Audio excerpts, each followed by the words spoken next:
What's going on? Boys, thanks to our patrons and Fiverr customers, subscribe to our Patreon free for behind the scenes stuff. Arm yourselves, life stuff. I've been doing a lot of thinking about emotions and emotional reactions, today especially crying, because something is wrong here, and I don't know exactly what's wrong or how to fix it. So we'll go through some of my thoughts and see if we can't pull some YouTube magic and arrive at an answer. Now, we'll start by setting the stage. A lot of stuff has been going on. My nonprofit is fighting local government over a substantial sum of money. And really, only I and one other board member are fighting it. Now, I've dealt with government types. And more specifically, I've dealt with government types, but I've also dealt with these specific sorts of people that we're dealing with.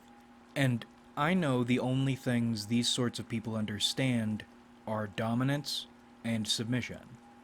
Meaning, immediately, we should have fought hard or we should have given in. The longer we drag this out, the worse it's going to be for us.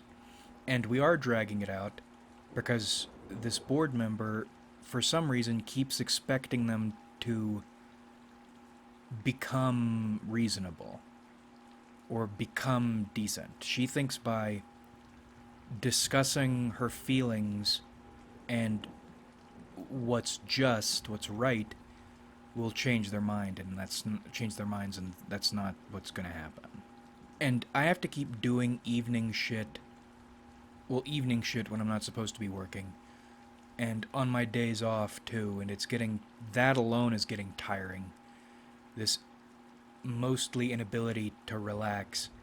And on top of it, she's beginning to get hostile with me because I guess the way I think this is the way I'm diagramming this in my mind. Her stress and anger are building up the longer this goes on because what they're doing is unjust. But fighting them is difficult and scary and pointless, so it's easier to get rid of all that anger on an easier target. And this is one of those ugly situations in which, by trying to support someone, one of the only people who's backing somebody up on this, you're their only target. So it's another no good deed goes unpunished fucking situation. And I'm also familiar with dealing with people in this sort of situation too, which is why this next thing has made everything that much worse. We sent some people some money, and I thought I knew these people, not close, but know these people relatively well. They said there was something wrong with the check, and they needed another one, and that's fine. That was fine as long as they sent the original check, the one that there was a problem with, back to be voided. But it's an emergency. They need the money as fast as they can. So I went ahead and mailed them the second check before getting the first one back, and then what happens? They deposit both and go radio silent. And this sum of money, even with both the checks, pales in comparison to the sum of money we're fighting for. Did I get the locations on that phrase correct? It's a lot less money. But it's also not an insubstantial sum, and I think I have a way to fix this, but that's not going to be fun. And worse, this entire situation has made me look bad and given out attack Skimmerlit ammunition. And I am really not happy about it. And then on top of that, there are a bunch of smaller things that have gone on in the last couple days that are not fun. And it got me thinking about crying. Because yesterday was one of the only days I've felt really good in some time. And it wasn't in spite of all that was going on, it was because of it. Because you have these moments, it feels like a switch flips. Emotionally, you feel like your only option is to break. But I haven't had a breakdown like that in some time. And that's because that switch does flip. We call it executive mode, reference the doom drum, but what I'm talking about here is a heightened form of that. Everything else turns off and you become a different person. A person who is capable of at least fighting this situation and dealing with it emotionally. If you're like a piece of industrial machinery, you do, or certain things get put in, other things come out. This feels like it's the same machine, but the internal workings have swapped tracks or something, and the inputs get processed differently and turned into different outputs. Better outputs, usually.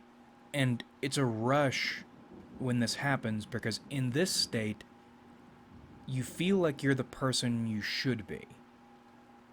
The person who has a right to exist because they're just that good. But this is what got me thinking about crying. Because it's still been a long while since I've had a good cleansing cry.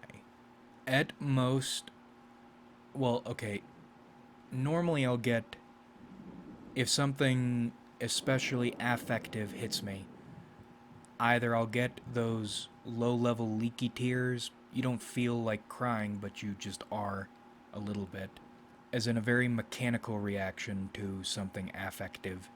I can sometimes even get into what I imagine to be almost like a jogging state of crying. I am feeling something and I am teary, but it's still. It is technically crying because I'm feeling something and I'm having this reaction, but it doesn't feel like crying. And even those states are very rare. I can count the number of times that's happened in the last few years on one hand. More often are two different things. One, I can feel the desire to cry at some low percentage level, but there's no way I can act on that and make myself cry even though I'm feeling this and I wanted to. And also I don't know, it's sometimes hard to tell what is causing that feeling. And then there are these other times in which I know if younger me were in this situation, I would be sobbing immediately, overwhelmingly, proper crying. But adult me, present me, I don't even feel that 5% urge to cry in these situations. But these instances are usually related to justice, to fairness, to decency. When I was younger, it felt really bad to be treated unfairly and unjustly. And it still feels bad. But I don't even feel like crying in these instances anymore. Although I know by instinct or by reflex, this is a situation I would be crying if I were 10 years younger. And this is all confusing to me. So I tried to get to the roots of what crying even is. And I think all crying is a cry for help. Something is wrong and you can't do anything about it. So you're crying and you're begging almost in a cosmic way for someone to help you, expressing that you need help, barring things like happy tears, maybe. But crying in and of itself is an infantile action. You're so fucked you're going back to baby strats. Which is one of the reasons I've never understood why people act like crying is this cleansing, feel better thing. I've never felt better after crying. Because whatever made me cry is still there. And it's probably coming at me even harder because I'm showing weakness. Crying feels like both an admission there is no longer anything you think you can do to extricate yourself from this situation, and also a really pathetic begging, that cry for help. Please come save me. Which makes predatory people and predatory aspects of the universe, existence itself, come at you even harder. So we get back, or we link this back to the switch flipping, the becoming a different person. I realized there are only two ways I, as a human being, can feel fulfilled. And both these things, they didn't seem like they did at first, but I think they both scratch the same itch. The first source of fulfillment is romantic love. And I think all this comes back to the crying and cry for help thing. Because, and this is, I was watching a bunch of videos about this too. It's been a long time since I've looked at fearful avoidance. And I fucking hate the mental health community and mental health people and their fucking little lingo. That's one of the reasons I don't engage with the typology community either. Fortunately, with typology, this was something I had a good enough grasp on. I don't need to engage with those freaks. But unfortunately, other mental health stuff still need to go to the well, the watering hole. Anyway, fearful avoidance. Instead of protecting you from the cruelty and randomness of life and guiding you through it, you become fearful avoidant when, as a very young child, your caretaker or caretakers embody the cruelty and randomness of life. Which sucks, but on the flip side, at least you're getting exposed to it early. You know there's no standard for anything. There's no safety in anyone. You're not safe anywhere. And there's no reasonable, rational game to play to secure your own security, your own ability to feel okay. There's winning and there's losing. That's the way life operates. And it's funny, I think about the people who feel life doesn't operate that way. Do you have money or something? Or are you in a situation you can be sheltered from what life is? Because you talk about people, these people talk about the same things all the time. They're very obsessed with politics. Have you ever been involved? Try getting involved in local politics. Okay, you're not going to see any of this justice or decency or goodness you talk about so often. That's not what people are. That's not the way life works. That's not the way power organizes itself. You're able to feel the way you do because you're hiding or someone is protecting you. And do you know what you do when you finally, well, it's not actually like that, and I'll go prove it. And then you learn I'm right. What do you do then? You take it out on me or someone like me. Anyway, romantic love is one of my only sources of even being able to pretend you can feel okay. Because I think there's this idea, if you're in love with someone, there is at least one person who will come running if you really need help. And that's probably why I'm so erratic with love, so weird about love. Watching all these videos about fearful avoidance, it's been a long time since I've done this round. Yep, the pulling because you want to feel that safety and that security. I mean, you do care about this person, but really what you're doing is they're like a self-soothing version of a fleshlight. And then the pushing because you don't want to get tricked, you don't want to get trapped And it's funny, this projection. In that last video, I was talking about this woman putting off mixed signals. I'm putting off the most mixedest of signals.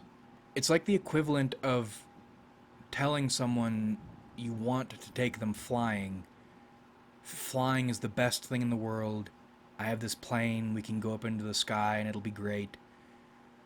And then you go up there, and you, or if you're the other person, the pilot, is the entire time wearing a parachute, and you don't have a parachute. That's really uncomfortable. In any case, fulfillment is security, happy security, ideally. And with romantic love, it's security in the idea, because you'll never really be safe and you'll never really know, but at least the idea someone will come help you. If you cry for help, someone will come running, which is all gross. But then there's this other one. And I said this scratches the same itch, which seems odd, but I don't think it is. Entering this altered problem solver, butcher, gunslinger state scratches that exact same itch. Not as well, not as happily, but you do, in fact, feel fulfilled when you're in this state and immediately after it. Maybe even more immediately after it. Of course, that's followed by a tremendous downturn, but we'll get to that, maybe.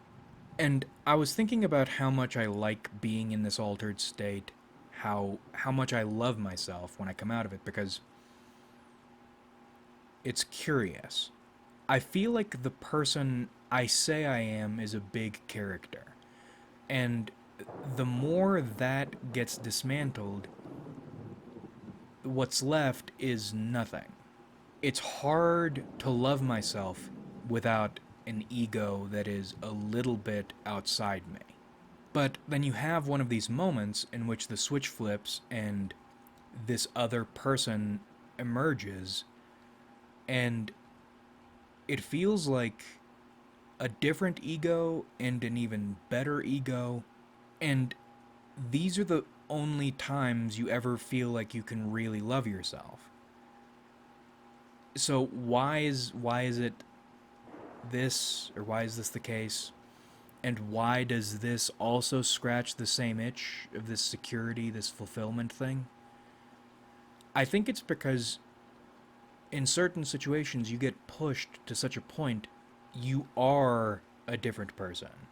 So with the love and the security and the fulfillment, all those itches scratched, somehow all by yourself, even though it's not pretty and it doesn't last, it's because this other person is a person you can love.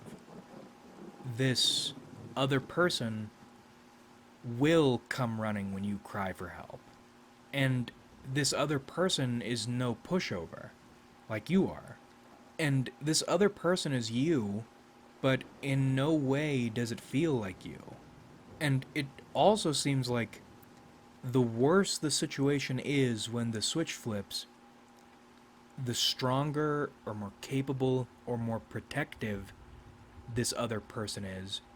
So you ironically get into this weird habitual state of getting off on the exact sorts of situations you hate and frankly should be avoiding because they're high consequence if you fuck up, because these are the only situations in which this other person will come out and you can feel safe. You can feel fulfilled. But I have been thinking about crying a lot. I was thinking about one of the reasons I feel, or might feel sometimes, those little 5% pulls toward crying. What is that?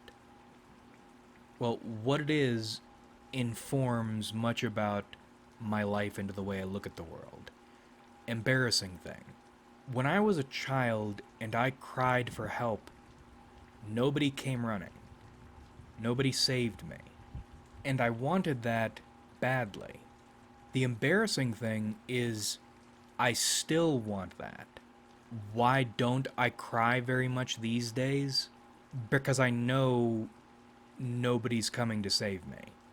And that's an easy thing to say because you still do have these moments in which you get leaky, these moments in which you get into these little jogging cries. You still get the pulls to cry. So, probably on some mixture, conscious, unconscious level, you've trained yourself not to cry, even though you still have that instinct, which is still why you want it. But, again, curiously, there is that other part in which there's nothing. These are the moments you're dealing with these powerful, unfair people. Ugly people. And don't worry, I'm sure the tears, the involuntary tears, will come back in force if things ever get really, really, really ugly. But at least for now, in these capacities in which I'm dealing with these people, I don't feel that. It's more like a lower hum of knowing, recognizing what a person is and how you need to deal with them. In these select fields, in these select capacities, probably on a completely unconscious level, which is why it's blanked out right now, this idea of decency or hope for decency is not even present. And that's probably why I hate people so much. Aside from there always being hypocritical, they're being wrong about what life is despite what they say, and then of course, well, double hypocrites in that they say all these positive things about life, and then they're the first ones to do the ugliest, most heinous shit. These people say all these positivity things, but nobody saved me when I was younger. And still nobody's saving me now. Which I don't need, but unfortunately I want on some level.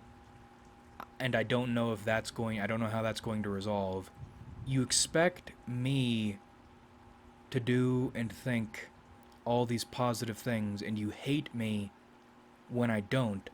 Not even go against the positive and happy things you say and think you believe. Just not engage with them. You get aggressive. You get ugly. And you still, and this is childish, but you still aren't helping me. Am I not deserving of help? I already feel that way. Are you lying?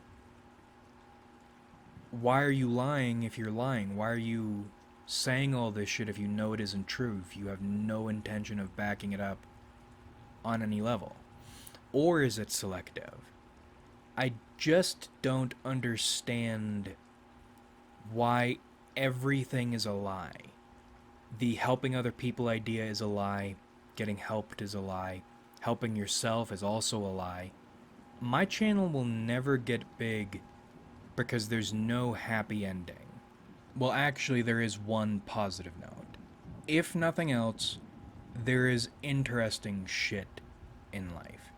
It could just be life in prison, but at least in your life sentence, you get a fun Rubik's Cube to fuck around with.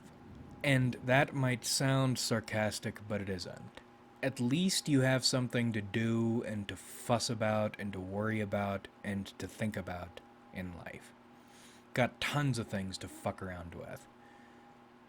None of it will do you any favors, none of it will get you anywhere, but at least you have interesting games to play until it's over.